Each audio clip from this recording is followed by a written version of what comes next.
ఈరోజు మా బ్లాగ్ ఏంటంటే మేము ఈ యోగా ఎలా చేయాలో నేర్పిస్తున్నాం అనమాట. Let's go to video.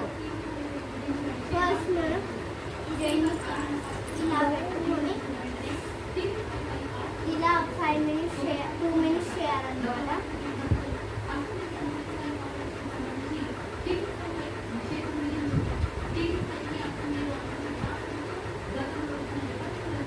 Finger.